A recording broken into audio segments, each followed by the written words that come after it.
empty from a staff perspective. I will now call the October 18th, 2010 Blue Springs City Council meeting to order.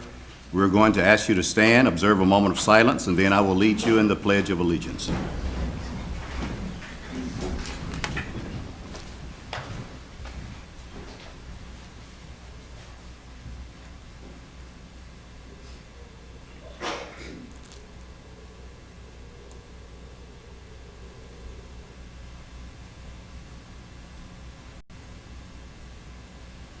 I pledge allegiance to the flag of the United States of America and to the republic for which it stands, one nation, under God, indivisible, with liberty and justice for all. You may be seated. We'd like to welcome those of you in attendance tonight and those that might be watching on Cable TV 7 to tonight's City Council meeting. The next item is the consent agenda. Councilman Edmondson asked that item H be pulled. There are other items to be pulled. If not, we'll accept the motion for approval. So moved. Is there a second? Second. Roll call. Councilman Levisay? Aye. Councilman Fowler? Aye. Councilman Carter? Aye. Councilman Edmondson? Aye. Councilman Bowerman? Aye. Carried unanimously. Councilman Edmondson, Girls on the Run. Well, Your Honor, I just kind of wanted to highlight this. This is something new that's going to be happening in downtown. Our clerk here today, Cheryl Morgan, is involved in this project. It's a really neat project, and I thought it needed to deserve a little bit more than just us acknowledging on the consent agenda that there would be a proclamation on this. And I, with your privilege or with your permission, I'd like to, Cheryl, at least go over a little bit more with this about what's going to happen. And I do know she's got some girls here that are dressed up in the right T-shirts, which I hadn't planned on that, but I think it's a great thing. So if that's all right with you, I'd like to pass it over to her. Okay. You want to introduce the video? Dan, you want to go ahead? We've got a quick 3-minute video.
My daughter and my wife are participating in Girls on the Run today in Chapel Hill, North Carolina, and it looks like a really good event for them. The New Balance Girls on the Run 5K is the culminating event of the Girls on the Run curriculum. So all of the girls have been participating for the last 12 weeks in a training program to get ready for today. Have fun! You worked hard for this day! Enjoy it! Have a good time!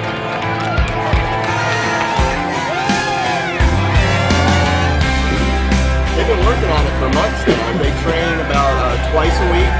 The training combines not only the preparation for the 5K, but also to truly celebrate who they are on the inside. It's hard work, but when you finish, it feels good. They're realizing that they can do something that they weren't sure they could. It's a great program to volunteer with. You can do this, and if you can do this, you can do anything. I was very proud that she accomplished this. It's definitely good for the girls to give them a lot more confidence. It's like a really big accomplishment. By teaching girls at a young age that helps support their self-esteem, that will carry over into their life as they get older. Hopefully by the time these girls are my age, they will be at a place where they're very firm in their values and beliefs and feel confident in who they are. Get involved because it's a very easy way to be part of the community, to help support a great cause. The more people we can get involved in programs like these, the better off we're all going to be. I hope that people will go out sign up to participate in a race near them, volunteer, or support their daughters. Get your kids in a program like this because the impacts are huge. When they originally came on, we were serving less than 1,000 girls. And thanks to the support of New Balance, we will serve 50,000 girls. By you encouraging these girls, you'll feel better, you'll run faster, you'll be happier. Especially going into middle school and going into high school, it's something that they can look back on, that they set a goal, accomplish it, and put it into other areas of their life. They glow. They just absolutely glow. The sense of accomplishment is just so overwhelming within them, and it just exudes. It's just awesome. You're a runner for life now? New Balance supports Girls on the Run and their efforts to create strong, healthy, confident young women. Get involved by volunteering today. Before I make the presentation to Blue Springs coach Angela Cahill, who trains at John Allen Elementary School, I want to acknowledge Cheryl Morgan, who does a lot of the health and fitness work at City Hall. And if you notice, this was Girls on the Run. Once a year, we do a project that she coordinates, this walk with the mayor. There's a distinction. Run, and when you're with me, you walk. So, but anyway, that being said, thank you, Cheryl, for all your work at City Hall. And I would like to present this proclamation to Angela and the girls that are present. You guys want to come up front here so we can get the council in the background. I make sure that I don't read all these whereases because we normally would be here for a little while. So I learned this when I was in the house. But I'm going to do the last whereas, and now therefore. Whereas Girls on the Run serving Kansas City will hold their fall 2010 season-ending 5K on November 13th in Blue Springs and invite the public to join in the celebration by running, walking, or cheering on the girls. Now therefore, I, Carson Ross, Mayor of Blue Springs, do hereby proclaim November 13th, 2010 as Girls on the Run Day. In witness whereof, I hereby set my hand and seal and da-da-da-da-da. Okay. So anyway, congratulations to all of you for what you do. Thank you. Congratulations, girls.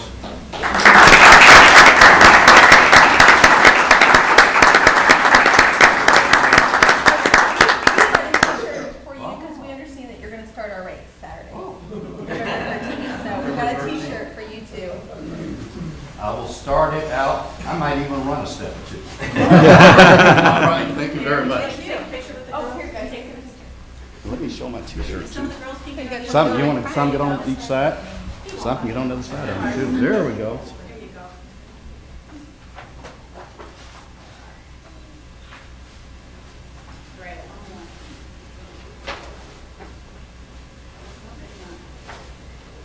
First one. Well, you'll probably see that in the mayor's newsletter too. Thank you for your time.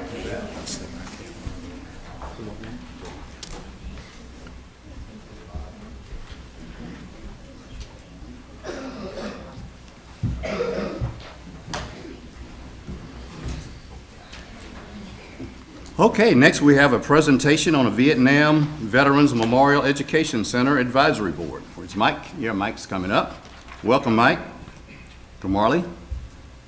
You spent a lot of time when the wall was in town. I think you were there almost 24 hours a day for those 4 days, weren't you, Mike? Or close to it. I was competing with you. Oh, okay. Yeah, we both spent a lot of time. No. A little background. I live in Kansas City. I retired from the VFW National Headquarters, but I'm presently a volunteer advisor for the Wall That Heals and the Wall in Washington, D.C. And I have to tell you, I know you're proud of the recent visit, but there were some first accomplishments that went on. You had the largest attendance of any wall in the history of the traveling wall.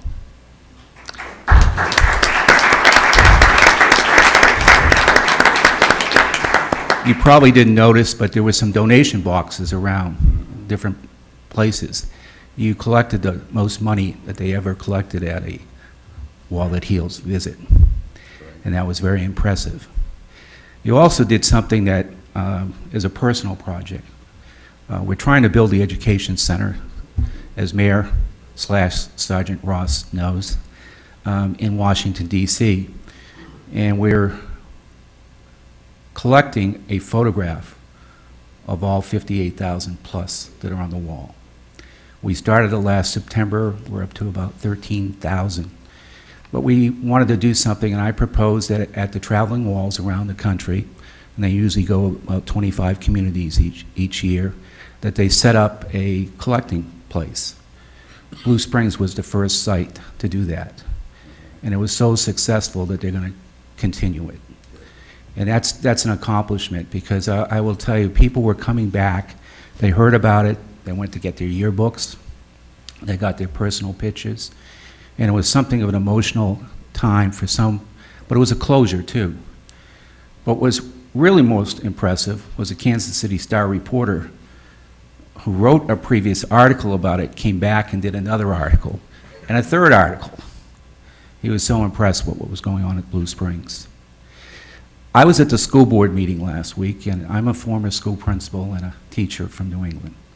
And I thank them and Annette Sego and a lot of the staff over there for doing the right thing. The students who came Thursday and Friday were incredible. And I know one high school was celebrating their homecoming, and they were dressed up as nerds that day. They were so respectful, they were so prepared, and it just ongoing, the families that came. We also had a school, small school outside of Topeka. A teacher brought his 30 juniors and seniors and 20 Vietnam veterans on the same school bus. And for an hour and a half, they drove over and talked to each other. Now, that was the ultimate learning experience. But probably one of the most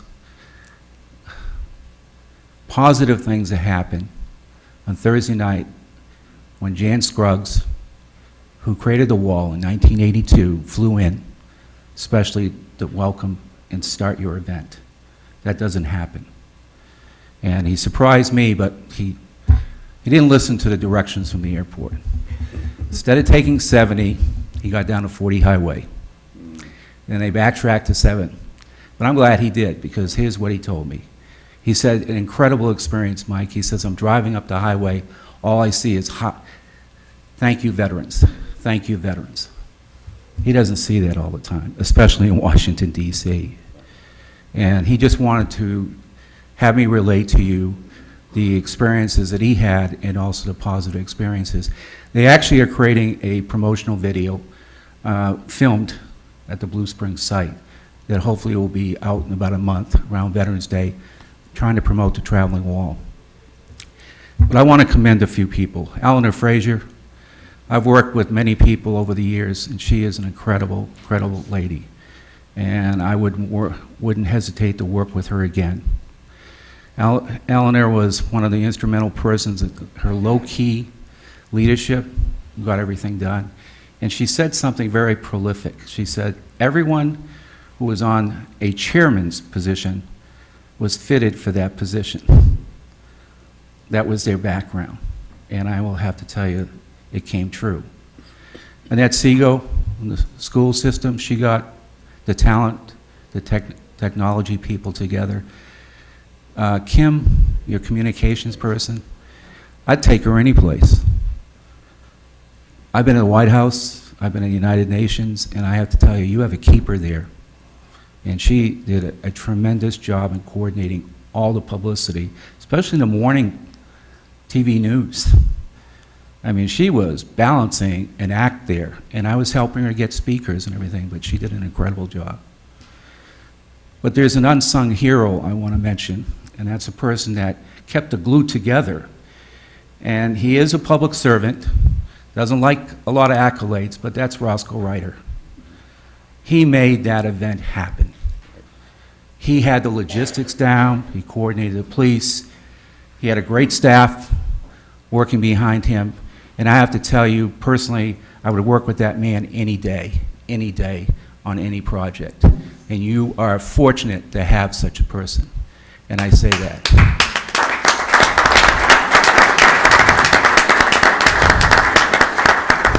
Finally, we did have a slight problem. We had a veteran Vietnam veteran that wanted to be at the event every day. And Eleanor, in her own wisdom, decided to make him the official greeter. He was there in the morning, sometime during the day. He closed the place at night, came back every day, and that's Mayor Carson Ross. And I have to say, from one Vietnam veteran to another, you not only talk the talk, you walk the walk. But there was one thing I was worried about.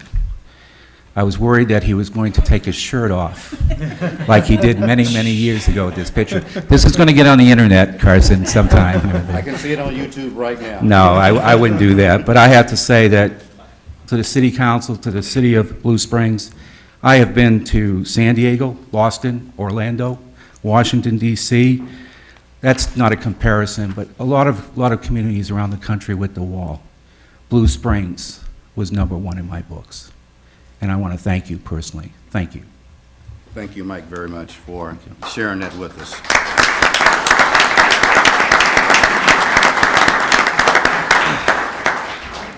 Certainly could not have happened without people like Eleanor Fraser, Roscoe Kim, and just, I think we probably had a couple of hundred people volunteering during the course of the event, didn't we, Roscoe? 500. And so it went up without a hitch. And so I'm just so very proud of everybody and the work they did. And certainly Mike attested to a lot of that Blue Springs did it like no other community's ever done. So it's a very proud moment for us. Well, that brings us to the next item on the agenda, a public hearing on Parkway Estates. Okay. Bob's going to read it. Mr. Mayor, the city has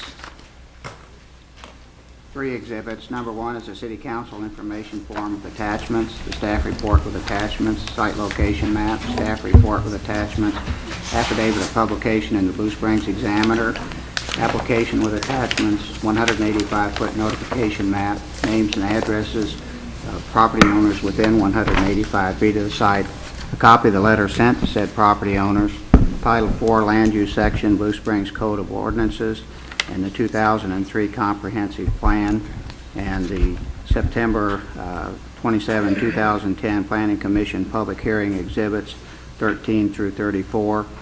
Exhibit 2, the city also offers into the record the public hearing testimony and exhibits from the August 23, 2010 Planning Commission meeting and the September 8, 2010 City Council meeting.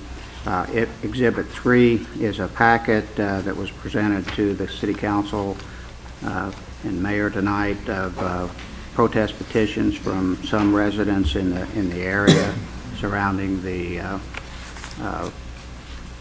tract. Those are all the exhibits the city would offer into the record at this time, Mr. Mayor. Ms. McDonald, do you also have anything to introduce? We're going to do public hearings 5 and 7 concurrently. So did you read both of them in? They're pretty much the same, but let me read them in. Exhibit 1 to the rezoning petition is the City Council information form with attachments, site location map, staff report with attachments, affidavit of publication of the Blue Springs Examiner on September 11, 2010, the application with attachments, the 185-foot notification map, a list of names and addresses of property owners within 185 feet of the site, a copy of the letter sent to those property owners, Title 4 Land Use Section, Blue Springs Code of Ordinances, the 2003 Comprehensive Plan, an email dated August 20, 2010 that was sent to the Planning Commission from Cindy Michalchik, colored map that Mr. Allen referred to at the Planning Commission meeting that shows various square footages of the homes within Parkway Estates and the location of various surrounding subdivisions, an email dated August 18, 2010 from Joyce Beach. Exhibit 2, the city also into this public hearing offers this record from the public hearing testimony and exhibits from the August 23rd Planning Commission meeting and the September 8th City Council meeting. There's also Exhibit 3 that's an email dated October 4, 2010 from Mr. Stan Bennett. And again, Exhibit 4 would be the protest petitions that were presented to the council tonight. Those are all of the exhibits the city would offer into both the PRO and the rezoning public hearings, Mr. Mayor. Thank you, Mr. McDonald. Mr. Allen, on behalf of the city. Thank you, Your Honor, and members of the council. Again, before you this evening is a request for revisions to the Parkway Estates Planned Residential Overlay Concept Plan, as well as the accompanying zoning. Back on August 23rd, the Planning Commission heard this similar request for what was called at the time the Villas at Parkway Estates. Excuse me, the applicant has since that time renamed that to simply Parkway Estates lots 1 through 75, 382 and 383, and tracks C and H. Again, referencing the site in question on the overhead. I think everyone is familiar with the location, north of Moreland School Road, west of Taylor Road, east of Monterey Drive, and south generally of Shamrock Drive. At that time, August 23rd, and then following at the City Council meeting on September 8th, again, the Planning Commission reviewed the initial request for a reduction in the overall minimum livable floor area for the 77 lots before you this evening.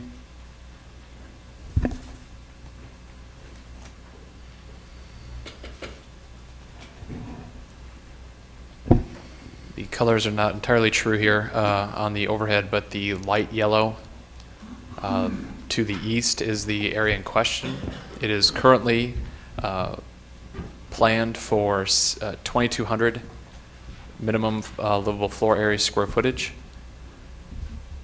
And at the August 23rd Planning Commission meeting, the Planning Commission recommended denial of that requested change in a vote of 9-1. At the September 8th City Council meeting, as you recall, the City Council chose to return the proposal back to the Planning Commission for reconsideration based on new information provided by the applicant, primarily the fact that the applicant was willing to adjust the request from the 1,400 square foot reduction to 1,800 square feet, which is what went before the Planning Commission then on September 27th, was recommended for approval on a vote of 6-4, and is before you this evening. The votes are and comments were the same, essentially for both rezoning and the PRO concept plan. Staff has provided some general background on the fact that with planned residential overlays, the zoning and the concept plan go hand in hand. So any votes or motions on the matter essentially would be related one to the other. With that, the applicant did again formally modify the proposal to reduce the minimum floor area classification from the current classification, the light yellow there, of classification C, 2,200 square feet, to a classification E, 1,800 square feet. And that is noted in the letter that the applicant has provided dated September 15th. That with, for the PRO concept plan, along with 11 conditions, staff and the Planning Commission have recommended approval. With those 11 conditions, a majority of the conditions refer to design of the proposed housing that's looking to go into the 77 lots. And the rezoning, again, is also recommended for approval by both staff and the Planning Commission. With that, I want to keep my presentation brief so we have ample opportunity for any questions or comments from the applicant and interested parties. Any questions of Ms. Allen from Yes, Your Honor. Council? Yeah, back in September 6, 2006, when this came before the council, the Planning Commission did not approve the motion to deny, and the vote was a 4-4 tie. And so there was no recommendation either way. And then the most recent Planning Commission meeting, the first vote that they took was a tie. And I was surprised that they, said, or they revoted. What's the story behind that? What? I mean, ties come Sure. before this board before, Sure, and certainly. that's common protocol. I'll defer to the city attorney, I believe, but basically, with a tie, like you're saying, turns into no recommendation. Then therefore, there's no recommendation from the Planning Commission to the council. And the the chair of the Planning Commission chose to recast the votes in hopes of actually providing a formal recommendation to the City Council. It's proper that if there is a tie, that if someone wants to make a motion to see if it'll go up again, if the chair is willing to allow it for it to go forward. Okay. There wasn't any requirement for it, though. They chose to do that on their own then. There wasn't any actual requirement. Right. They didn't have to revote. Right. Okay, interesting.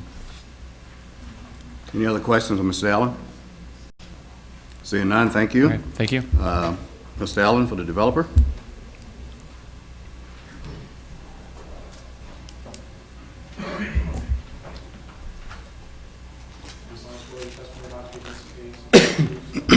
I do.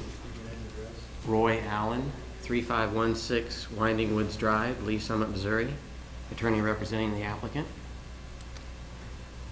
Thank you to the City Council for the opportunity tonight to talk to you. Scott did a good job of laying out the history of the applications and the various meetings. Before the council on September 8th, I did set out our presentation as to what we were proposing for these 77 lots in Parkway Estates. So out of respect for your time, I won't repeat that presentation. You have all the details of our applications. I do want to get a clarification from Mr. McDonald on the evidence for this hearing. Are these exhibits from the September 27th Planning Commission meeting part of the record for this hearing? Yes, the 27th Planning Commission and whatever the City Council meeting was, both the testimony and the exhibits. Well, you mentioned the August 23rd, but these additional exhibits came in on September 27th. We'll offer them into the record right now, the 27th Planning Commission exhibits that hadn't been in before. Okay. We'll offer them into the record right now. Okay, thank you. With that, I'll be glad to answer questions that you might have. Are there any questions of the council? Not at this time, Your Honor. Seeing none, thank you, Mr. Allen. Thank you. Is there anybody in the audience like to speak in support of? In support of? In opposition to? I have some forms here. I'm going to ask you to refrain from making the same points you made last time because it's already part of the record. So I want you to be able to come and express new points that you would like to make for the council to consider this proposal. I'm not sure which order I got it in, so I'm just going to go down the list. Cynthia, I always mess up your last name. Makochek? Machorchek. Okay.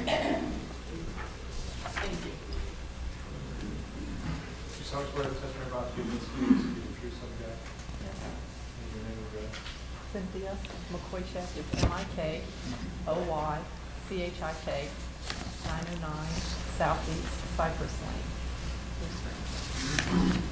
Thank you. Again, I also am not going to belabor points that were made previously. But in looking at a map of, we do have that, and looking at a map of Blue Springs, let's see if I can do this right. I'm not expert at this.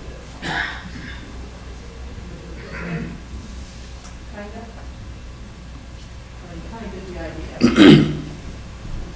think I can make my point. Sorry. I'm not good at this.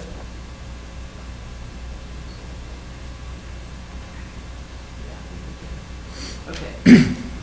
From looking at this map indicates the zoning of the Blue Springs area. And what the thing that caught me that I just wanted to point out to council is the yellow. The yellow is zoned SF7. It just doesn't seem to be a lot of variety in Blue Springs, which is one of the points that I wanted to make, and that I thought that this development was going to be able to offer Blue Springs, is a lot of development in different sizes and styles of homes, even though they are in the different sections. Now, the sections that are in the dark, such as these right here, are the few places in Blue Springs that are zoned for larger lots and larger single-family homes. Again, and I apologize for the repeat, but just in one statement, Blue Springs lost a resident to Lee Summit just recently. This was a recent transfer in the company that I have just bought a home in Lee Summit that transferred from the Utah area. There was just nothing available in the size for them. Now, these are people that also have very small children. Blue Springs is noted for its school system. I think that's state and national wide. However, they did choose another location because they could not find the type of home to be able to support themselves. The only other point that I would like to make is I do have a question for the council. And that question is, has there anybody been on council that has received any financial contribution from this particular developer? That particular information is public information, so there's no need for them to answer that question with you on this. But you Okay. can always check their records to see. Okay, with that, if there is anyone, you do know that, and I do question the conflict of interest that might happen, because I question whether that, if there is anyone on this council, that they can accurately support both the city and the citizens of Blue Springs with that in mind. I will not question the integrity of this council, so that question is no need for them to answer that. That's fine. It's public information. You can check it out. And I know that answer. Okay. Thank you. Any questions? Seeing Your Honor, none? Your Honor? Yes. If I may? Yes. To your point about lack of housing in Blue Springs and diversity of housing, I went to Realtor.com today. There are 97 properties for sale in Blue Springs, larger than 2,000 square feet. 2 of them over $1 million, several of them in the high six figures. So Well- I feel pretty strongly we have pretty diverse housing selection. Okay, I can only just tell you what they told me. Thank you. Any other questions? Okay, thank you. Robert Allen?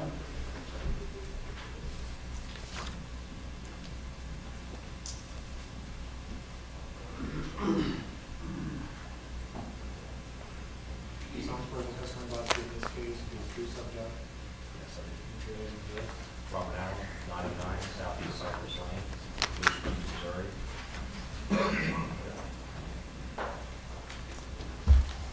Well, good evening. Back again.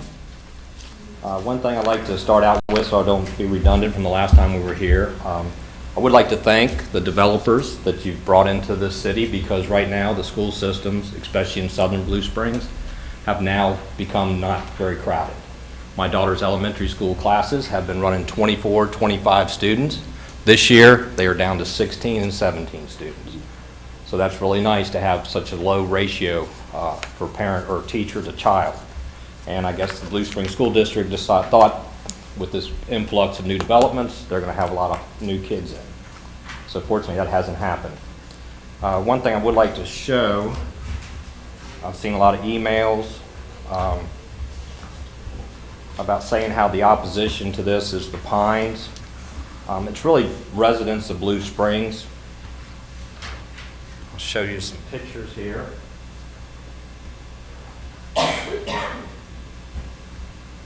This is a picture before Parkway Estates was brought into Blue Springs. As you can see down here, this is the entrance to the Pines. And here's the few houses that were built back in 2006 at that time. Here to the south is just dense trees, forest trees that we saw every day when we were driving in and out of the neighborhood.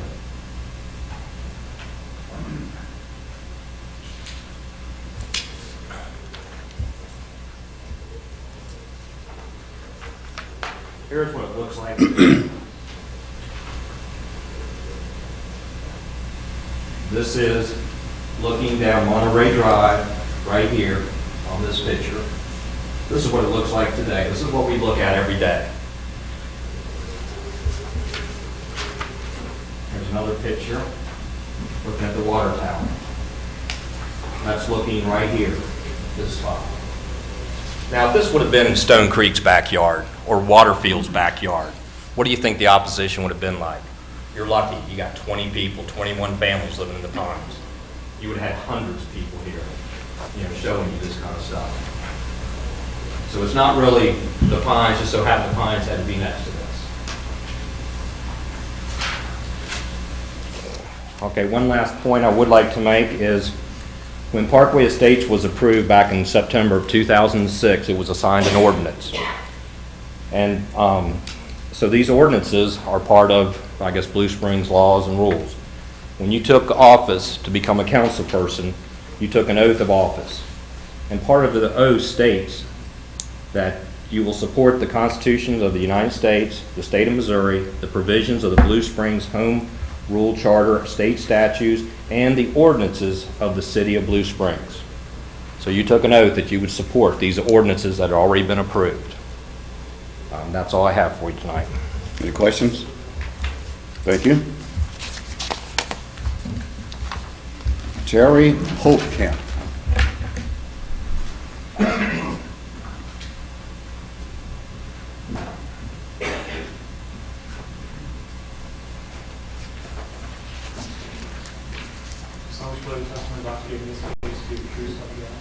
Yes.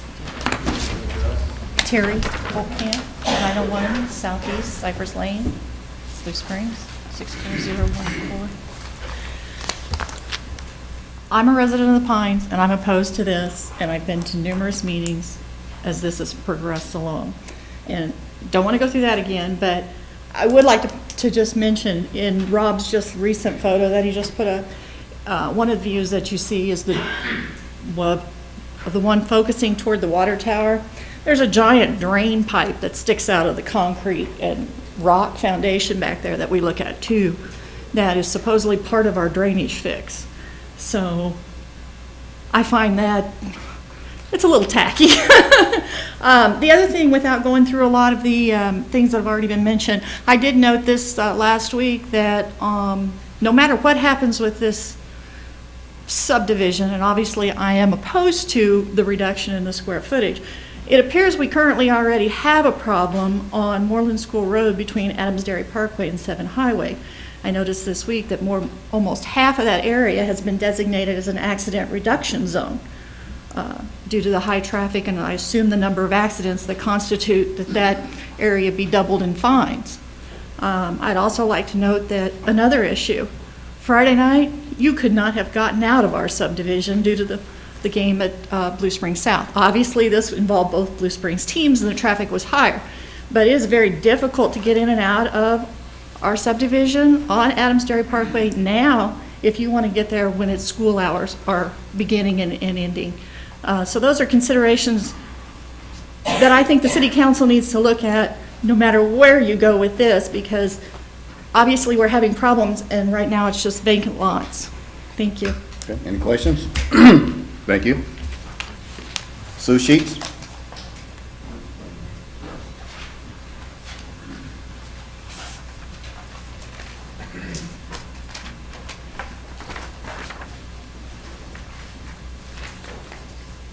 You sound spread of testimony about giving this case to the truth, Yes, I do. I'm Sue Sheets. It's really Susan. And I'm at 6901 South Taylor Road, Blue Springs, Missouri 64014. Well, I've received a few emails, and they've been from people that have called or emailed all of you. And it's amazing how 4 people emailed me that only Ron Fowler responded to their email of complaints about being against this Adams Dairy Parkway. One person did talk to Jeannie.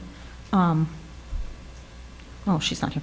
Okay, and I just thought that was amazing how out of all of you, even the mayor, that nobody else responded to these people, and they were all over Blue Springs. They weren't just on the south side. Let me stop you there. Do you have a point you want to make? You're not here to reprimand the council No. because of their action or No. inaction. My point is that they just didn't get any response from anybody. And I just thought that was amazing. Point well taken. But this was one of the emails I received from a client of mine that did buy a house in the 300,000s last year from me. Although I am a proponent of growth in our fair city, excuse me, I'm sorry, I am so nervous. I'd rather be at the dentist than to be here talking. I am so sorry. Okay. I do not believe that reducing the square footage of new homes is to the best interest of the city of Blue Springs. This is a family that I sold their house in Somerset. They were transferred to Texas, and then they came back and they really wanted Blue Springs, and we found them a house over in Hickory Woods. The largest complaint that I hear from citizens of our city is that development of small homes and apartments is disproportionate to the amount of larger homes, thus reducing the overall value of existing homes and the potential of increasing the crime rate. Well, I did research, and I realize Realtor.com is out there for everybody, but to me it's not as accurate as the MLS. So, if I can put this on here and you can see, these are the homes that are actually on the market as of yesterday.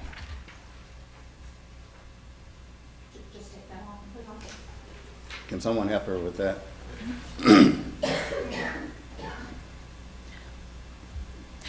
As you can see, I broke it up into different amounts. We're very comparable to Lee Summit, is what I did, because as a realtor, and I've been doing this for over 32 years, I am moving people to Lee Summit. They want to stay in Blue Springs, but they can't find what they want. And a lot of times it is on the south side of town. And so therefore they're moving over to Savannah or Park Ridge or Lakewood, et cetera, so they can stay in the Blue Springs schools. As you can see, even though Lee Summit is a bigger city, we're very comparable on the amount of homes that we have on the market, from 100 to 150, and from 150 to 200. It's still not too far away. But when you get over 200, from 200 to 250, it's approximately 4 times more houses on the market in Lee Summit that people can choose from. At 250 to 300,000, approximately 3 times. From 300 to 350, approximately 4 times. 350 to 400, approximately 4 times. 400 to 500, approximately 4 times. And then 500 and more, it's 8 times. I just sold 2 houses in Blue Springs in the last 16 days, and they were on the south side. One was listed for $289,500 over in Somerset, and the other one was in Hickory Woods for $269,000. And the one buyer did make a comment that they were really having a hard time and struggling. They wanted to stay in Blue Springs because he works here and takes care of a business, and this is where they've always lived. And she was really getting tired of looking, and we just couldn't find what they wanted. And finally we did, but she did make a comment that she just couldn't find what she wanted here in Blue Springs, and she just didn't want to move somewhere else.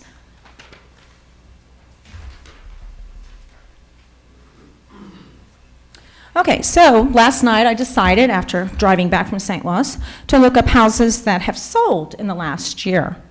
From 100 to 200,000, Lee Summit sold 654 houses. Now this was taken from the MLS, and Blue Springs sold 420. So, you know, we're pretty comparable in that price range, even though we have, what, 30,000 more people?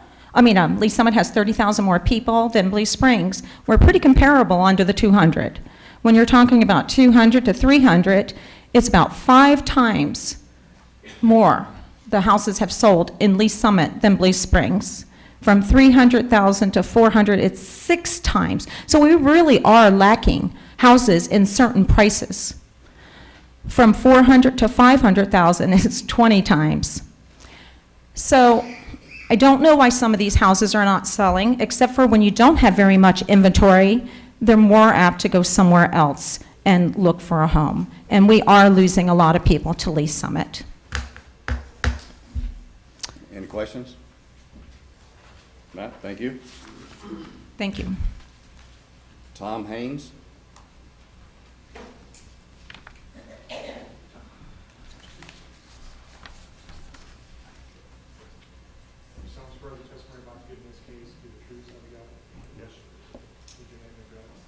Tom Haynes, H-A-I-N-E-S, 914 Southeast Cedrus Lane, Blue Springs, Missouri, 4114. Thank you. Thank you for taking the time to hear me out tonight. I have not spoken in front of this group before, so nothing I have to say is going to be old news. All We moved here 5 years ago, and we moved here from Olathe, Kansas. My family and I were there for 29 years. And we moved from Johnson County to Jackson County to Blue Springs in Jackson County, which raised quite a few eyebrows when we did it with a lot of the people we knew there for a lot of time. One of the reasons we picked Blue Springs is because they had, we found a house out in the Pines area that was in the price range and the type of neighborhood we wanted to live. And the PRO for Adams Dairy Parkway and development plans for Adams Dairy Parkway was such that we agreed with it and approved of it and thought that'd be a nice place to live. Much to our surprise, within the first year of moving here, the townhouses went up right there by the Durvet facility, the Durvet warehouse up on Adams Dairy Parkway, which wasn't part of the PRO. And when asked, we found out that had changed. And it had. That's so. Can't do anything about that, but then Parkway Estates rolled along, and now they started making changes on that as well, and it's just pretty frustrating, I guess, to have all these changes come in after the fact, after we've been here 5 years and pay the taxes in Jackson County, which, by the way, might surprise you, are higher than in Johnson County. But so be it. So the question I guess I have to any of the council people that are going to vote for this, please help me understand why you're voting for this, what necessitates this change in the PRO. I'd appreciate hearing that, and hopefully help me understand your thinking on it. And also, Councilman Carter, we didn't have many homes to choose from in the size that we wanted when we looked in the Blue Springs area. There was plenty more in the Lee Summit area. And it was actually between Lee Summit and Blue Springs that we made our decision, and we made our decision to come here because of the Pines and also because of the less populated area that we had here compared to Lee Summit. So, and taxes were even higher in Lee Summit. So, all right, thank you. Thank you. Anything? Questions? Okay. Thank you. George Speech.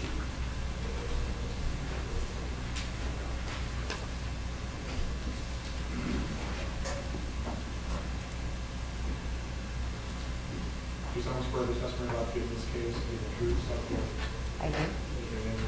Joyce Beach, 905 Southeast Cypress Lane, Blue Springs, Missouri. Good evening, Your Honor. Good evening.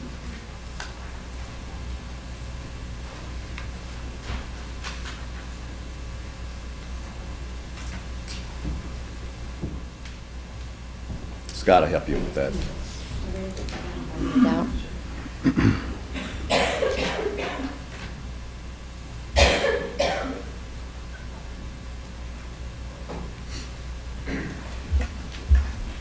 The compromise that you see 4 years ago is stated up there in calculations.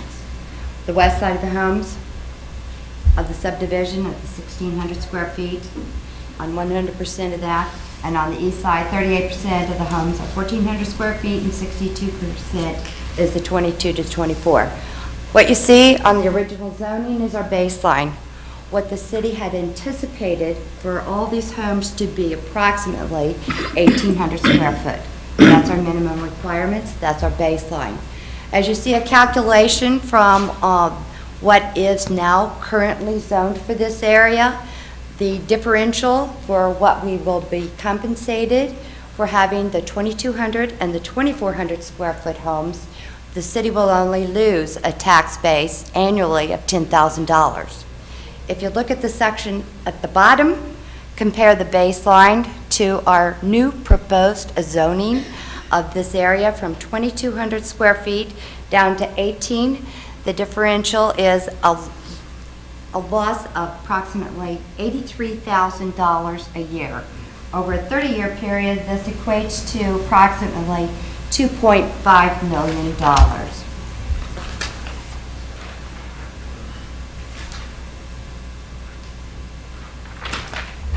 Now let's take a review of the home purchase movement along the Adams Dairy Parkway in this area. Parkway Estates has sold one home on the west side.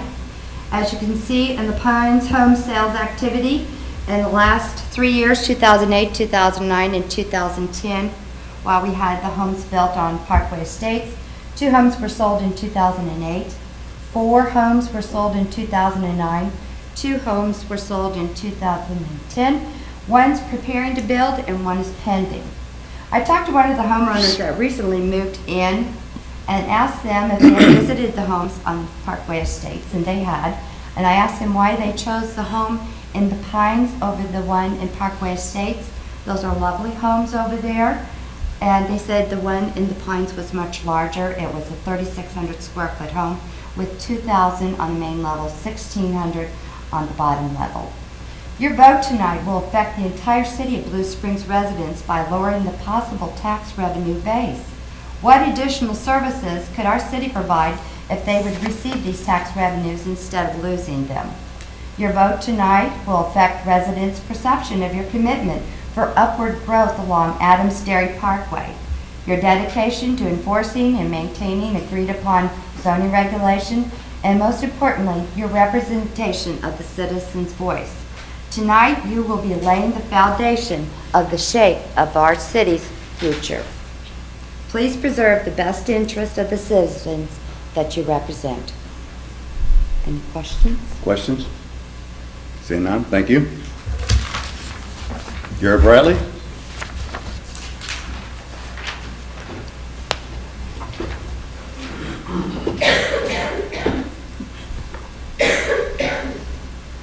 Mayor Ross, members of council, thank you again for the opportunity to address you. I'll try to be brief. It's been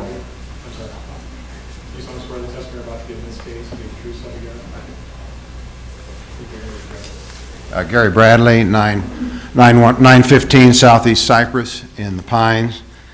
When I appeared before, I told you I'd have a transcript of what happened in '06, and I brought that to you. I'll share it with you in just a minute.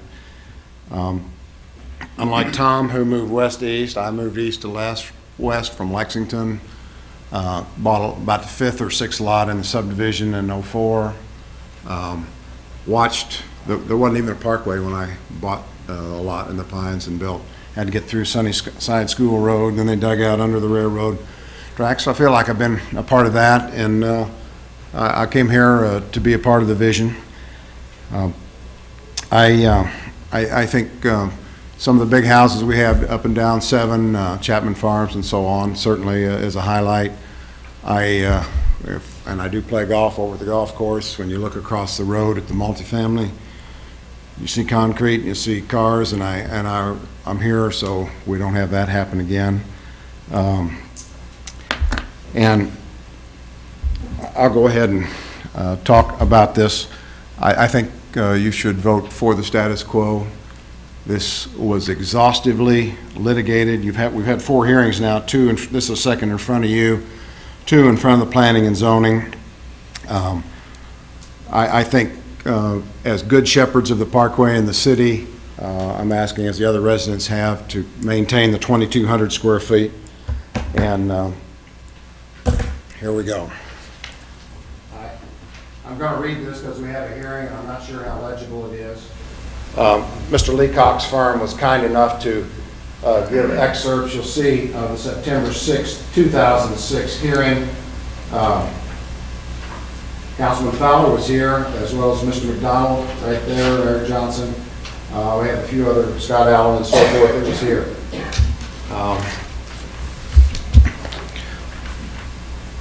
Secondly, on that day, our table of contents and index shows that through page 65, 12 to 65, Roy Allen was addressing the council at that time. So I'll read from page 16 here. These are Mr. Allen's statements to the council. We've also adopted a tree preservation plan for Parkway Estates. If you can see and follow, our tree preservation plan does 2 things. We are basically saving approximately 25 feet on the rear yards of the lots themselves for about 132 to single family. On page 17, lots. We're saving existing trees on those lots. Again, it's a border, a buffer of the lots. It's a buffer on the outside areas. So our tree preservation plan will protect and preserve 14 acres of trees on the property. It's something we're pleased and we're able to do.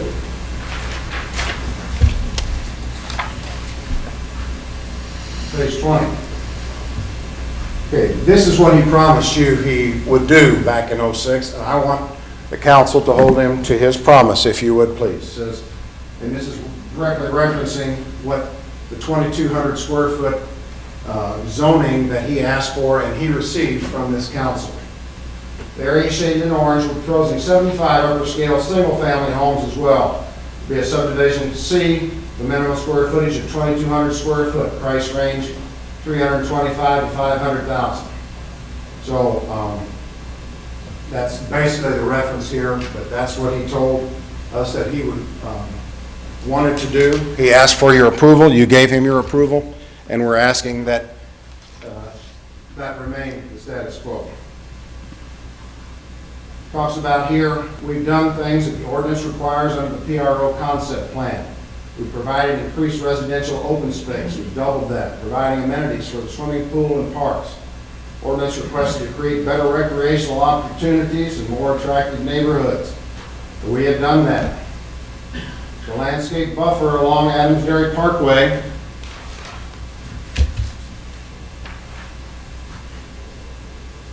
the ordinance requires us to put a 25-foot landscape buffer along the entire parkway. Skipping down, in essence, you end up with a 50-foot area, buffer area between the parkway and whatever housing might be adjacent to the parkway. Again, not required, but it's something that we are willing to do. We want to do.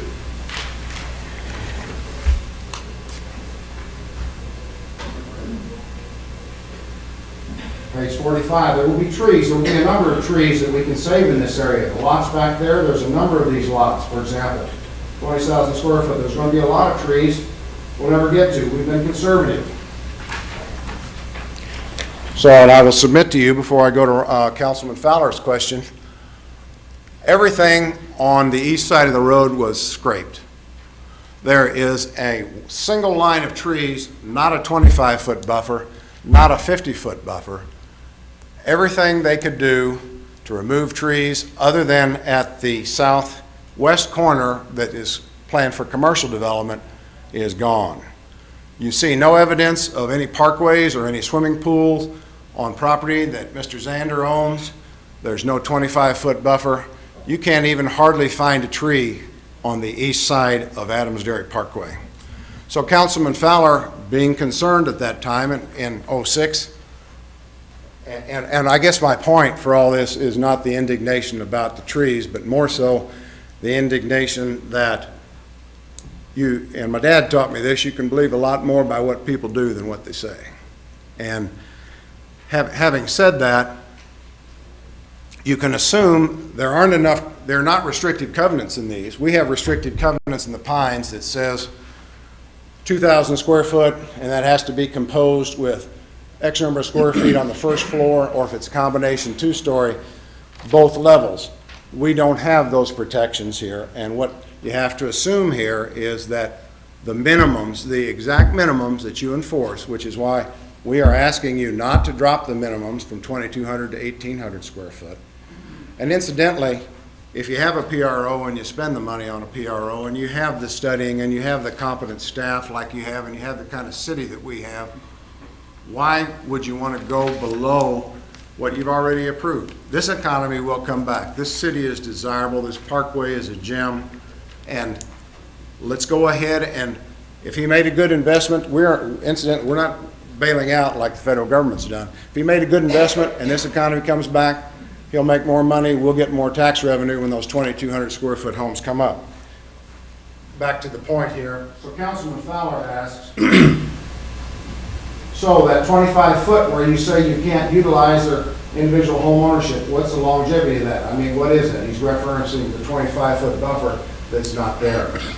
Says, how seriously can that be enforced? Mr. Allen kind of does a couple of paragraphs here and then he ends up with, there's no, I mean, I can't sit here and guarantee that to you.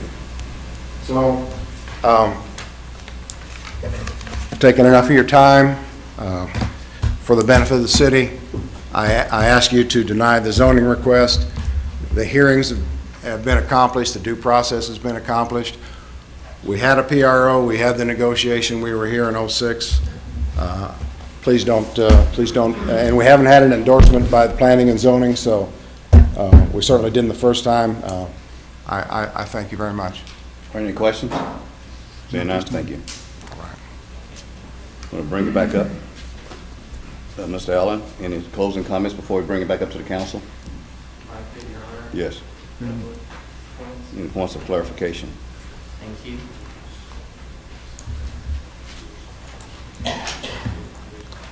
I guess I'll go in reverse order. Responding to Mr. Bradley, the council has in their packets as exhibits, I'm sure, these pictures of the tree buffer. These are all on the east side of Parkway Estates. This is just what's saved along Taylor Road and Moreland School Road, surrounding these 77 lots. And it is misrepresentation for Mr. Bradley to stand up here and say we didn't save any trees. We have the pictures. That's over a quarter-mile stretch of Taylor Road, about an eighth of a mile stretch of Moreland School Road. The trees are there. The swimming pool, it's clear as day. You can drive by it every day you want on Adams Dairy Parkway. It's sitting right there. It's been built, and you can't miss it. The landscape buffer that's along Adams Dairy Parkway, that is a man-made buffer. That is not a preserved tree buffer. It consists of 25 foot that we had to set aside, and we have planted the pine trees in that first 25 feet. The second 25 feet consists of a private, restrictive 25-foot landscape area within which no homeowner can build a fence or a house. That's exactly how it was designed. It stands in place today. There's been nothing changed from that.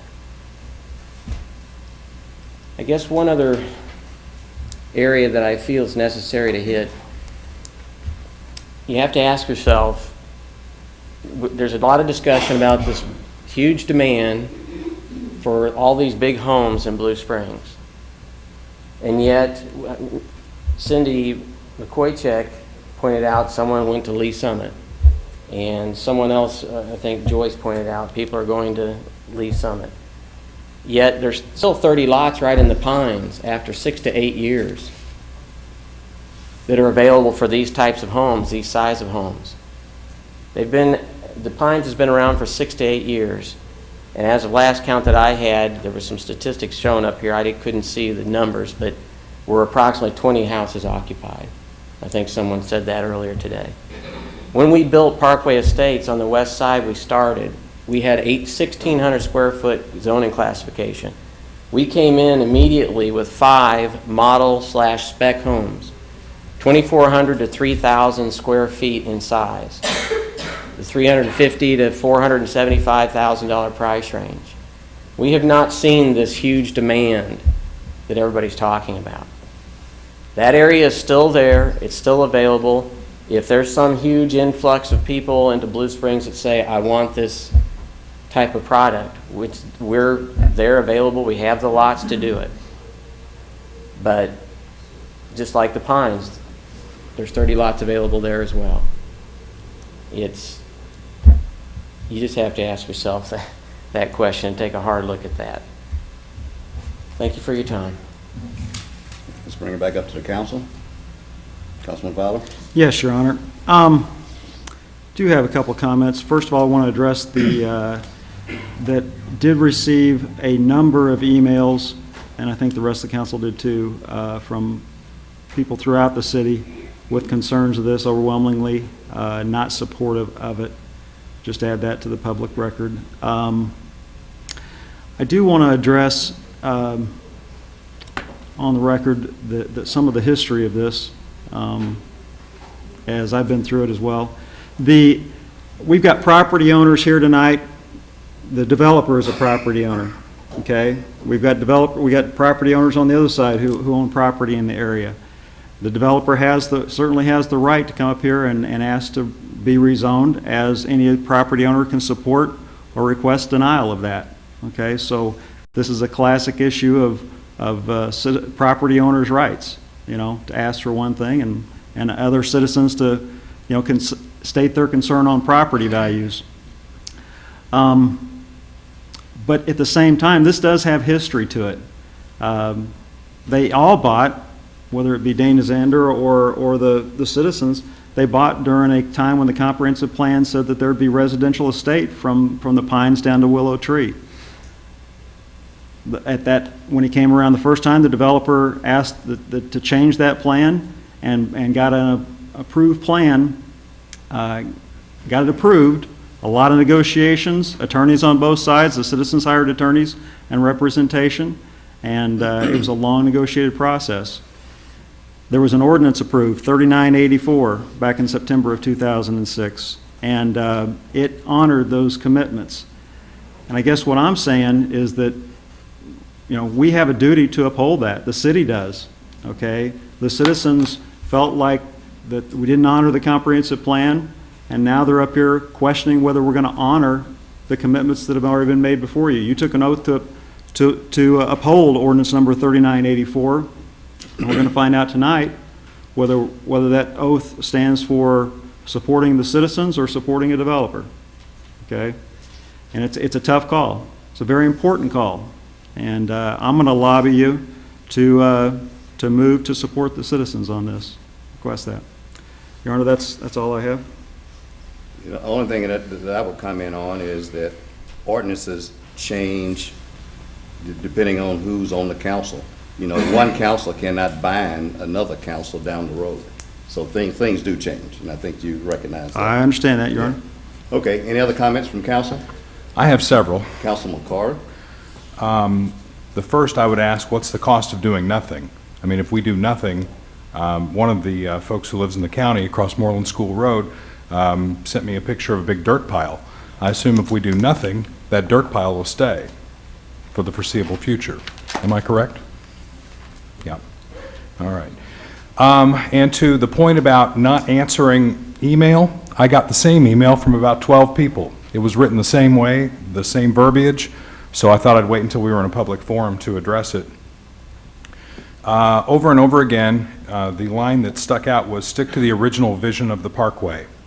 I've lived in Blue Springs for 15 years. I saw nothing done on that parkway for over a decade, and now we finally have some development on the Adams Dairy Landing. So I asked Mr. Allen, Mr. Scott Allen, what was the original vision of the parkway? And he sent me an email. He said, I've often wondered the same thing, since the only ADP plan that we have is the original 1990 Adams Dairy Corridor Plan, encompassing land from Duncan to AA Highway, which I have here. If we had stuck to the original vision of the parkway, the things that you see along Adams Dairy Landing wouldn't be there. So we have adjusted the original vision of the parkway, which again ended at AA Highway. So if I'm incorrect about that, I'll stand to be corrected. The other thing I would say is I'm a resident of Deer Run, which I think some people would say is an upscale part of Blue Springs. And at one point, Deer Run Trail stopped. It dead-ended on the south side of Deer Run. And someone had the great idea of putting fourplexes behind it and making the road run all the way down to Jefferson.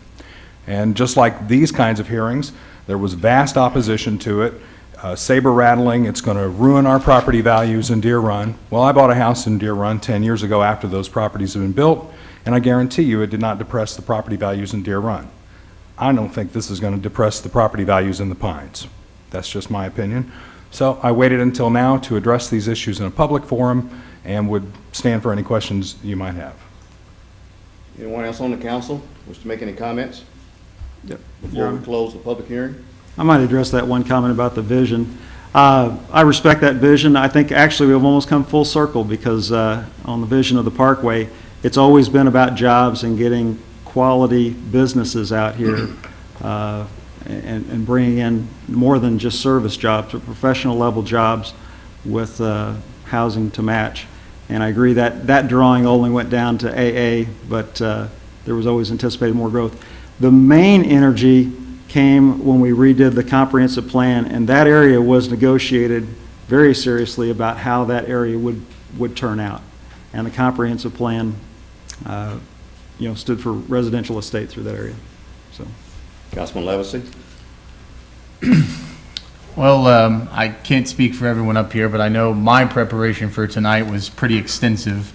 We had several stacks of information from staff, 2 3-hour planning commission meetings, which I watched and listened to the public hearing on, not to mention the emails from residents. We met with the developer at one point, had some phone calls with residents. And I think we're trying to use all this information to evaluate the merits of this particular application. There's been a lot of talk about the project in general, how traffic and all sorts of the trees and all sorts of other things have gone into this, but ultimately we're not discussing the traffic that's going to occur there, because there's going to be traffic regardless. I think what's failed to be recognized is development is going to occur in this area. And so some of the opposition to development in general seems to not have as much relevance as some of the specific applications, specific project we're talking about. So from my perspective, what it ultimately comes down to, when I'm evaluating the issues we're talking about, is I'm looking at this application that Mr. Zander and Mr. Allen have brought before the council, has gone through the process, which I would tend to agree was rough, to say the least. But ultimately speaking, I have to evaluate whether or not this application is reasonable. And when I look at the simple zoning request going from 2,200 square to 1,800 square feet, there's nothing outrageous about this request. It doesn't really change the PRO plan overall. Really, we're just talking about these 79 lots. And so I'm not lobbying anybody to approve it. I'm not saying that there's any strong feelings that this is the greatest idea for the Parkway, because everybody, the people in the audience, the people up here individually, probably all have many different ideas of what the Parkway could look like. But this specific application, I don't see as, in my good conscience, when I'm trying to make this decision, as having any major difficulties. And I think if it weren't for the history, which I am aware of, 4 years wasn't that long ago, if it weren't for the history, this may just be, wouldn't even have a second look. And so as I'm making a decision, that's what I'm looking at. I just want to make, from my thought process, it was mentioned kind of what the thinking was from our perspective. That's where I'm coming from. So those are the comments I'd like to make. Thank you, Councilman. Are there other councilmen like to make comments for the records before we close the hearing? Councilman Your Honor, Edmondson. if I may, again, a lot of, to quote Councilman Levacy and Councilman Fowler, a lot of information comes to us as Mayor Pro Tem. I sit in on the Planning Commission, so I have sit in on all these hearings that we've had so far. They were fully vetted. There was some excellent points brought up by Planning Commission members. They did come to a tie. They did go back and readdress some issues. The last time through, it did go through with a passing. Staff recommendations is for approval. As addressing Adams Dairy Parkway, I actually participated in the ribbon cutting out there when they opened that many years ago. November of 1994, yes. Yep. And at that time, the vision of what they wanted out there has evolved. And I think it's evolved for the best of Blue Springs. And I'm being generic on this, but I think things do evolve. And good points of that is the retail development you see coming up. That in turn has benefited us both in the future, hopefully, with a possibly chance of maybe getting some jobs that will bring, some businesses that are industry that would bring some jobs in out there. Our MU connection there and trying to expand on that is something that was kind of in the original vision. That maybe some of this stuff that's changed and evolved will help benefit that and go through. So when we swear an oath to uphold the ordinances of Blue Springs, I think we all committed to doing that and did that with full faith that we were going to do that. But those things do change over time. And hopefully over time they change for the best, and only time tells for that. Councilman Fowler brought up an excellent point, and I really hadn't even thought of it until you brought it up. But this basically is landowners' rights. It's someone that owns land, owns a small piece of property with a house on it, or a developer that owns a part of land that he wants to develop. and try to make a living off of. Both have rights, both have the ability to come before us and lobby us and ask for change, to evolve, to do better. And in looking at, and from that standpoint, I don't see anything wrong with that, with these process happening, with that developer coming in and asking for a request to step down in size for what he feels is best for his property and his vision of what would come to that area.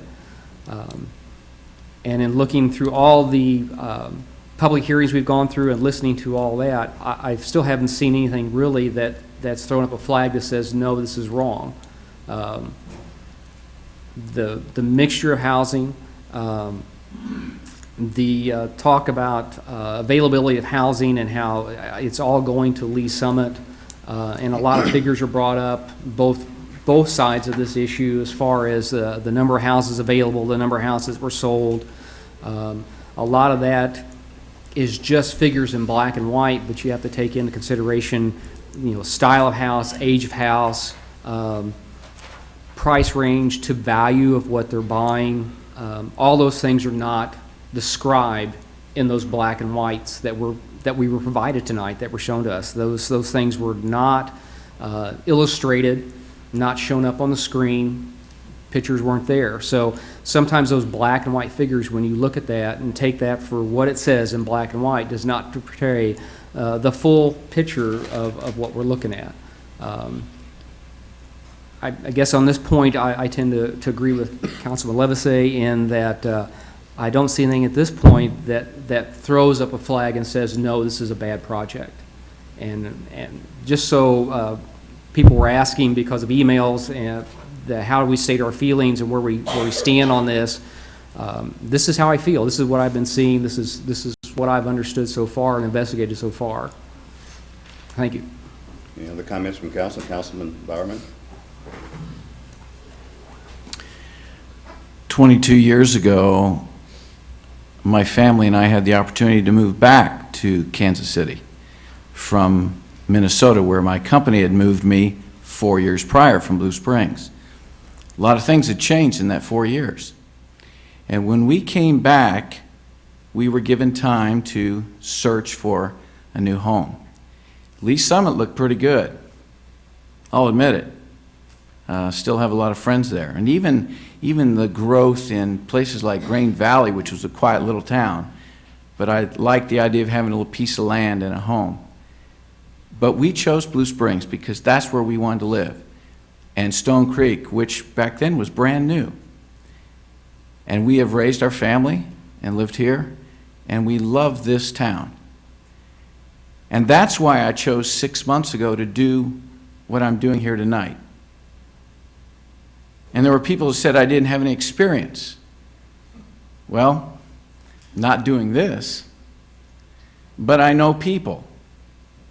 I've been in the people business for over 35 years in sales and marketing, and I have listened to the concerns as carefully as I could from the residents of the Pines and their passion. I've done it more than once. And to the person that questioned that only one of the council had responded to emails, that was not true, because I did. He's speaking, let's not have any comments from the audience. Because I did. And we had to submit copies because someone requested sunshine law. So there's proof. But I listened carefully, and I want you to know that in the last 6 months that I've had other concerns from other neighborhoods besides the Pines that was of real concern to them. And I could list those neighborhoods and those situations. And Councilman Fowler and I have met with these people or talked with these people. And I've listened and done the best I could. So tonight, here's another example, just after 6 months. But this one has gotten a lot of attention. And I'm doing what I feel is best for our city. And I've heard some very good arguments. But I heard someone also, not directly, but when you question someone's integrity and a decision that they will make, that becomes very personal. And the people that know me and have known me most of my life know that I am a person that stands by his word and is consistent. And I will do what I feel is best for the city. And I did take that oath of the Constitution of the United States 39 years ago when I joined the United States Navy and served overseas in the Vietnam War. I took that oath, and I still stand by it today. So when I stood there and I took that oath to be a councilman of this city that I love, I knew there would be times like this coming, and there will be others. But I will do what I feel is best for our city as a whole. Thank you. Any other comments from council members? Seeing none, we will close this public hearing. Next, we have an introduction and reading of Bill 4142. Is there anyone to introduce it? I'll introduce it, Your Honor. Okay. Bill number 4142, an ordinance approving an amendment to the Parkway Estates Planned Residential Overlay District PRO Concept Plan, said amended portion to be known as the Parkway Estates Lots 1-75, 382, and 383, Track C and H, PRO Concept Plan, amended Parkway Estates PRO Concept Plan. Is there a motion? Motion be approved on its first reading, proceed to the second. Is there a second? Second. All in favor say aye. Aye. Opposed, no. No. Motion carries. An ordinance approving an amendment to the Parkway Estates Planned Residential Overlay District PRO Concept Plan, said amended portion to be known as the Parkway Estates Lots 1-75, 382, and 383, Track C and H, PRO Concept Plan, amended Parkway Estates PRO Concept Plan. Is there a motion? Your Honor, move to be approved on its final reading and given its proper ordinance number. Is there a second? Second. Roll call. Councilman Levesey? Aye. Councilman Fowler? No. Councilman Carter? Aye. Councilman Edmondson? Aye. Councilman Bowerman? Aye. Carried with a vote of 4-1. You have an ordinance number 4318. Next, introduction and reading of Bill 4143. Introducer. I introduce it, Your Honor. Okay. Bill number 4143, an ordinance rezoning property from single-family planned residential overlay SF7 PRO district with a minimum livable floor area classification of C, 2,200 square feet, to single-family planned residential overlay SF7 PRO district with a minimum livable floor area classification of E, 1,800 square feet. Motion. Your Honor, move to be approved on its first reading and proceed with a second. Is there a second? Second. Your Honor? Discussion? Yeah. Councilman just real Fowler. quick. Yeah, this is the request on the rezoning tonight, and, you know, when you mention that there's no real issues not to, I gotta say, there's a wealth of citizens out there with concerns, and they have been through this for a number of years. Honestly, all the energy that it takes to continue to come up here, I think they've waned from that, because it's just, it looks inevitable that this is gonna pass, and, but I gotta say, these citizens have worked very hard and put out their money in opposition to it, hiring attorneys. And when you put out your own money in opposition to something, I think that is a serious reason. And their history and their commitment put into this should weigh more than just saying you don't see any serious thing in opposition, because their collective energy is large. Further discussion? Councilman Levesey. Just in response of Councilman Fowler, I think there's a catch-22 here, and I think you just addressed it. By casting a vote here to support this application, it seems as though you're completely discounting the, my count was more like 23 emails from 16 different people. There's a couple other counts people threw up there. But it's difficult from our perspective to say we're supporting this, but it's not to say that we haven't considered the concerns of the citizens that have expressed to us through email or phone calls or through the public hearings. It's just a matter of the process and the overall weight of the information we receive. There's no specific, I think what you were saying, specific problems in this application. It's not to say the residents' concerns aren't valid. And so I just want to address that. I think it's a catch-22 from a council's perspective is by voting to support this, I personally, can't speak for anybody else, I personally am not completely discarding the concerns of the citizens. I just feel that given the information we provided, that this is the best course of action to take. Thank you, Just like to address that. Any other comments? Seeing none, all in favor say aye. Aye. Opposed, no. No. Motion carries. An ordinance rezoning property from single-family planned residential overlay SF7 PRO district with a minimum livable floor area classification of C, 2,200 square feet, to single-family planned residential overlay SF7 PRO district with a minimum livable floor area classification of E, 1,800 square feet. Is there a motion?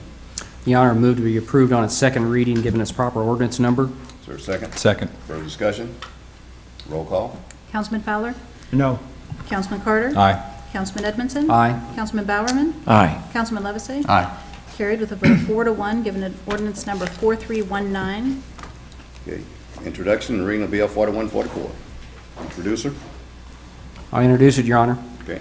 Bill number 4144, an ordinance approving the final plat for Parkway Estates lots 382 and 383 and tract H1, a replat of Parkway Estates PRO 18th plat lots 382 and 383, tract H1. Is there a motion? Your Honor, move to be approved on its first reading, proceed to the second. Is there a second? Second. Discussion? All in favor, aye. Aye. Opposed, no. No. An ordinance approving the final plat for Parkway Estates lots 382, 383, and tract H1, a replat of Parkway Estates PRO 18th plat lots 382 and 383 and tract H1. A motion? Your Honor, move to be approved on its second reading and given the proper ordinance number. Is there a second? Second. Discussion? Roll call. Councilman Carter? Aye. Councilman Edmondson? Aye. Councilman Bowerman? Aye. Councilman Levesey? Aye. Councilman Fowler? No. Carried with a vote of 4-1, given ordinance number 4320. Okay. Next, we need a motion to continue to table Bill 4121 until the November 1st council meeting. Mr. McDonald. Actually, Mayor, I had contact from the KCPL people today, and they were not going to be available the next two council meetings, so it would be appropriate to continue it to the December 6th council meeting. Okay. So moved, Your Honor. Okay. Second. December 6th. All in favor, aye? Aye. Opposed, no? The same for Bill 4122. So Yes. moved. So moved, Your Honor. Second. Discussion? All in favor, aye? Aye. Opposed, no? Motion carries. That brings us to mayoral announcements. Next, we'll have thoughts to ponder. This one does not have an author, but it's profound. It says, "We were given a mouth that closes and ears that don't, which should tell us something."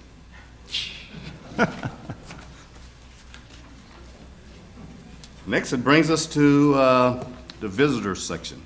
And I do have a visitor's appearance form from a former member of the Blue Springs Board of Aldermen, Leon Hubbard. Mr. Hubbard, will you come forward and state your case?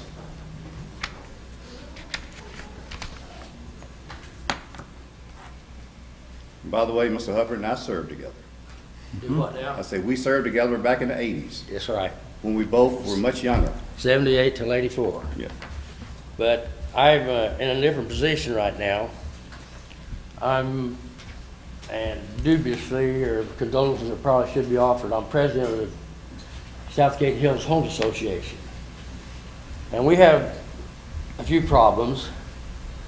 And, well, I better hand out a little handout here. We didn't have all these fancy things. I made copies for all you guys. As a matter of fact, we had our meetings over at City Hall where the License Bureau is. And the police department was downstairs in the basement. So we're dating ourselves.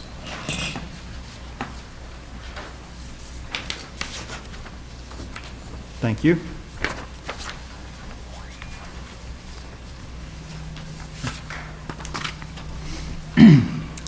And Do you have another copy? Yes. Did you run out? I'm sorry. Got to have, our clerk needs to have one of Okay. these for the record. Thank you. And our main problem arises from the fact that a city ordinance was not quite enforced correctly.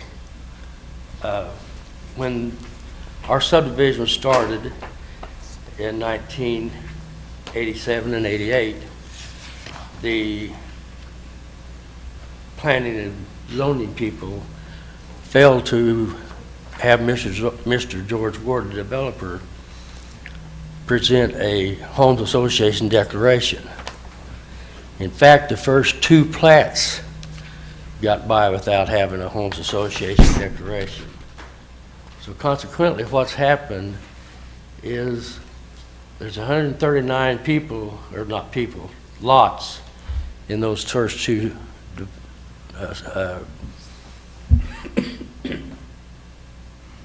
what do I want to say? Plats, I'm sorry. Plats that don't have to belong to our association. They have homes association restrictions, but they don't have to belong, they don't have to pay dues. In 1991, Tom Kuntz, director there, caught this oversight, sent Mr. Ward a letter saying, you got to have this homes association declaration, not just restrictions, or we're going to not issue any more building permits in your subdivision. So, of course, he got that done. But what has happened because of that, actually there's 140, but we have one vacant lot, so there's 139 other houses there, have to belong to the homes association. They're supposed to pay dues. Now, they don't all pay dues, but they're supposed to. So what this has done to us is, because of the fact that we're going to have $34 a year dues, which is very nominal, we just can hardly exist because we can't collect enough money to even take care of the two properties that we're supposed to maintain. So what that brings us to, I'm not going to read all this. What that brings us to is the fact that we have some requests, I guess we call them requests, that we'd like to ask the city. And the first one was, we would, and we don't know if there's any way that this could possibly be done, but we would like to ask the city to have your city attorney contact the Jackson County Court and see if, because this was an ordinance that should have been followed, is there any way that this could be rectified to where the other people do have to belong to our home association and pay our dues. That's our first request. And then secondly, if that can't be done, I'll give you some more pictures here. I guess I could just put one on the, if I put a picture here, will that show up there? Scott will help you if you Okay, run into any difficulty, he'll help you. Put it right. Let's face that. Oh, towards you, just give me a minute. There we go. This is what's on the lot that we have been maintaining, I guess, since 1991 or 92. You've been maintaining the ground, not the structure. We've been maintaining the ground, Yes. not the appendages. Right. What that is, it's a lift station, pump sewage up because it can't get gravity flow from there up to the main trunk line. The lot is of no benefit to our little association whatsoever. It's just a vacant lot with that. First off, we think for a safety situation, the city should at least consider putting some kind of fencing around that, where, because these are electrical boxes. Is that a city-installed lift station? Yes. Your subdivision? did. That's in our no, it's your cities. Oh, is this It's one all of your those? cities. Oh, okay. But This whole thing here is a lift station for sewage to get it to gravity flow. That the city installed? It's city installed. Okay.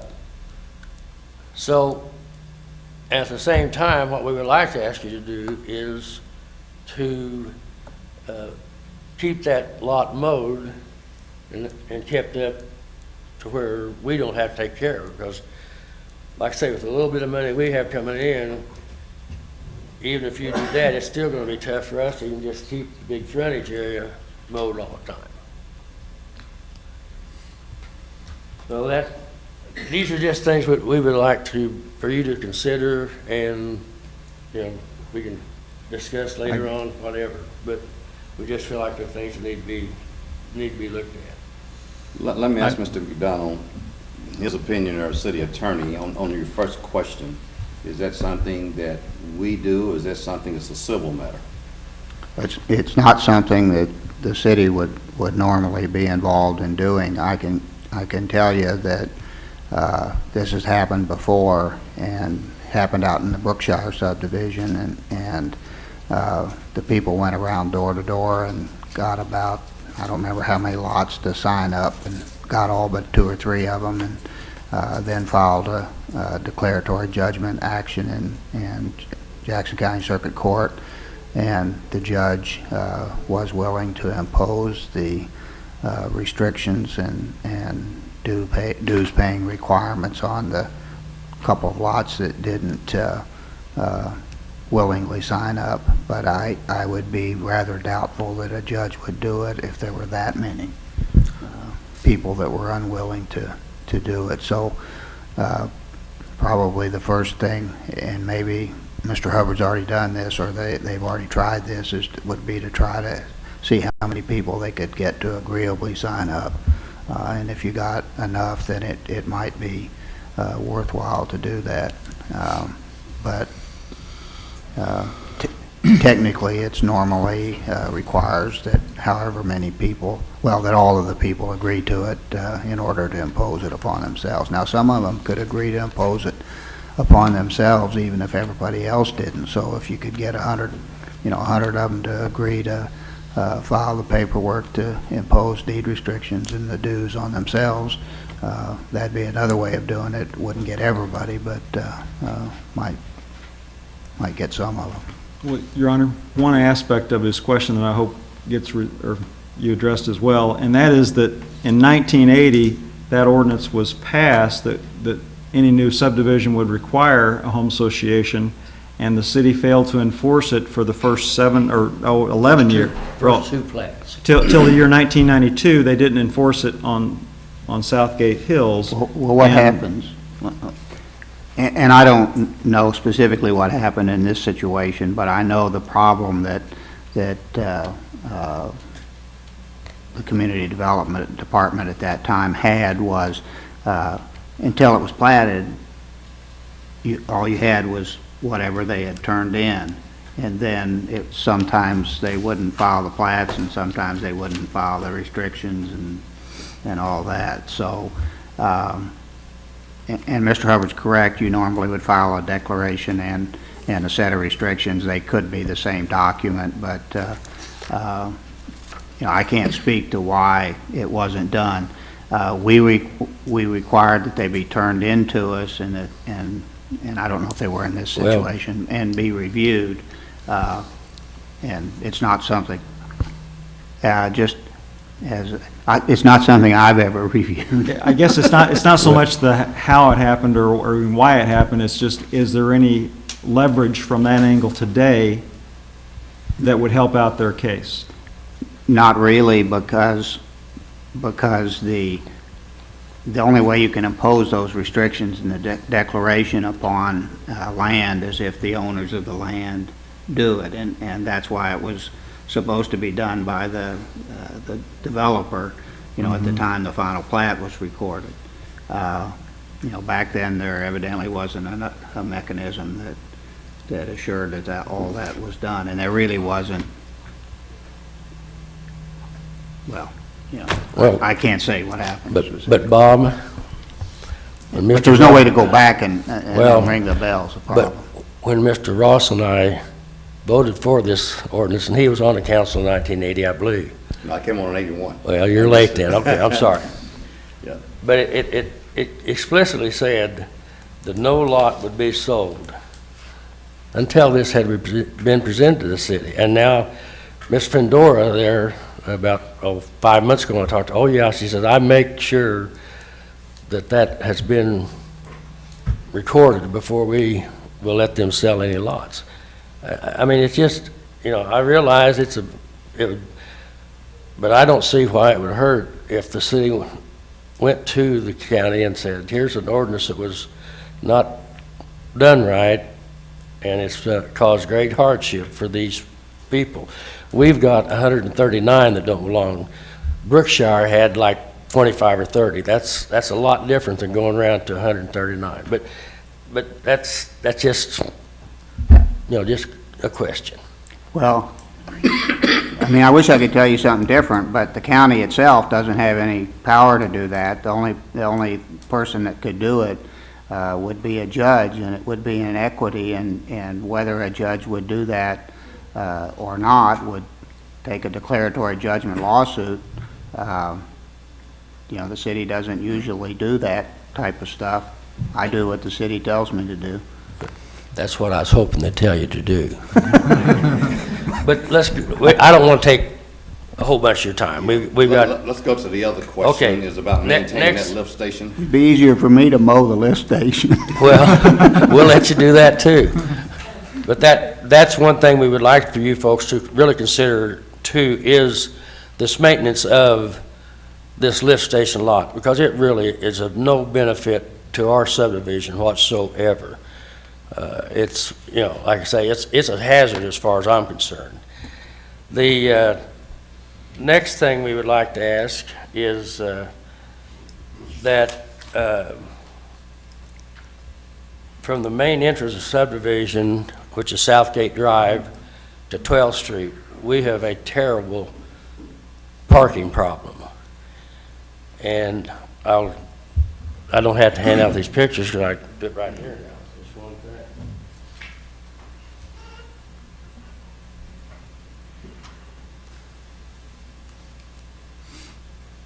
thing.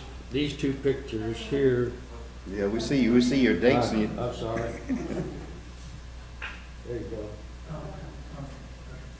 This is Southgate Drive, just east of 12th Street.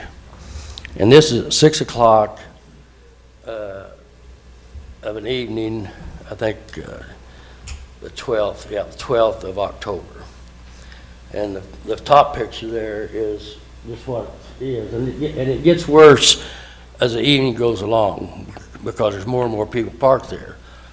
And then the next picture is, I've just got a little bitty Kia wagon there, and to show you how much room I've got on each side. If we have any kind of a fire or anything, it's amazing if a fire truck could even get through there. And what we would like to see you do is, there are mailboxes and fire hydrants on the south side of the road. We would like to see you make no parking on that side at any time. Let them park on the north side if they want to. And what they ought to be doing is putting their cars in their driveway and their garages anyhow. It's amazing. I was talking to, and by the way, this is part of my board back here, my wife Pat, I'm sorry. But we were talking on the way up, it's amazing how many of those driveways will be vacant, and there's cars parked all over the road in front of their houses. Why? I don't know. But that's our second thing. And then, other than mowing the lot and taking care of that for us. And then the next thing, we've got a lift station down on the property that was getting ready to develop, and before we hit the downturn, just, about 3 years ago when they completely stopped, but you still have a lift station there taking care of property on down south towards Colburn Road. And We have a situation here where we've got just a little orange fence put up there. There is some fencing to the right and left of it, but it's not very permanent. And we would like to see between the city and the developer, or maybe you could just get a hold of the developer, but your city people go down in there probably 2 or 3 times a week, and that little orange stuff there that's usually just used to put around to make people know that there's a hole there or something for safety purposes. The kids and older people too, old kids that run four-wheelers, down there they go, and it's just it's a bad deal. And we'd like to see you in conjunction with the developers of that ground go ahead and make that where the city would have a gated thing there and they'd have a key and they could lock it. We wouldn't have quite the nuisances that we got right now. And the only other thing I wanted to mention is, well, in that picture, you can see this one trailer down here, and there's another trailer parked on the other side. And I've talked to your your police and public works, and they say there's no ordinance having a trailer parked on the street. And I can't imagine that it's not there, but if it's not there, that's something you ought to look at, because that granted, this is a dead-end street here, but if this could be done anywhere in town, that's quite a safety hazard to have a trailer without much lighting or anything on it parked out in the street. And we'd just like to throw that in for a little thought on your part. Is that a bonus for us? Do what? That's a bonus, right? That's a bonus. Okay. We're always looking for Leon, bonus. you've given us a lot to digest tonight, Okay. and certainly we don't have answers to all those, but we will certainly have staff take a checks. Did we get everything recorded that he said, staff? If not, certainly, Sarah, you got everything? And we'll have the appropriate staff take a look at some of those things. I'm not saying we can do everything you ask, but certainly we can look and see those things we can do. We just wanted to start a conversation. Your Honor, Yes. we have had a couple of meetings on this with Leon, Councilman Bowerman and I, and the Home Association. I want to add a couple of comments here. Okay. Relative to the parking and the gate concern, I definitely think those ought to go to the Public Safety Board for review. Mowing the lift station, to me, that looks like a gimme to me that the city ought to be doing something down there to help out with that. It is, there's no fence around anything like that. But I guess I want to also say, that legislation back in the 1980s that requires home association, if you think about the impact of maintaining property values on this community over the decades, that has done it. Subdivisions that have home associations, they keep the livelihood and the property values going longer than those that don't. And I'd like to see us somehow help Southgate Hills Home Association get through this and find a workable solution, because the alternative is for that you're very close to it right now, and that's disbanding the home association, which does no good for the city, because when that happens, the city nobody maintains the common ground for a little while. It ultimately goes back to the county, and the county says, we're not doing anything with it, and the city has to go back and maintain it. So if we don't support those subdivisions, home associations, when they come to us, we're going to end up maintaining it anyway. So I'd like to see us help out some way, and that, even if it comes down to when somebody sells their home, then it goes into the home association. Not that you have to mandate that somebody has to sign up, start paying dues now, but when the house goes up for sale, at that point, it should have been originally, let's make it go back and be that way. That probably doesn't help them out in the next 5 years, because they got to have money now to maintain their common ground, and it's difficult to come up with that money. So, Well, certainly we need to yield to our legal advice on what we can and cannot do. Sure. I'm not an attorney, you're not an attorney, we have a city attorney that we would have to defer to on what we legally can and cannot do. Can I say one more thing? Yes. And I thank Mr. Ron Fowler for bringing what it says in that ordinance is, if we do disband, the cost of such maintenance by the city shall be assessed proportionally against all property within the residential subdivision that have a right to the use and enjoyment of the open space, and shall become a tax lien on said properties. That's the ultimate thing if we do If we disband. stop maintaining it, then we will assess every property owner on their Yeah, and lien on the but property. we don't know for sure if it would just be the people that have to belong to the home association, never be all 200 or 240 lots, yeah. We'll have to, 280 lots or something. certainly at that point, Mr. McDonald, or somebody would have to have some clarification on that. But, and I think in our history has shown we rarely do that, because we've taken over maintaining ground. Never have that I know of. Never have it, okay. Well, thank you very much. There's always a first. Yeah, okay. Thank you, Leon, for coming and bringing it to our attention, and certainly we will take these things under advisement and try to get it to the appropriate people and try to come back with a solution to some of those. Any other? Well, I would entertain a motion to go into executive session to discuss real estate matters pursuant to section 610. So moved. Okay. Save you, so moved. Thank you. Is there a second?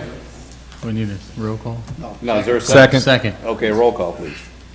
Councilman Edmondson? Yes. Councilman Bowerman? Aye. Councilman Levesey? Aye. Councilman Fowler? Aye. Councilman Carter? Aye. Carried unanimously. Okay, we're going to break for about 2 or 3 minutes to allow our guests to excuse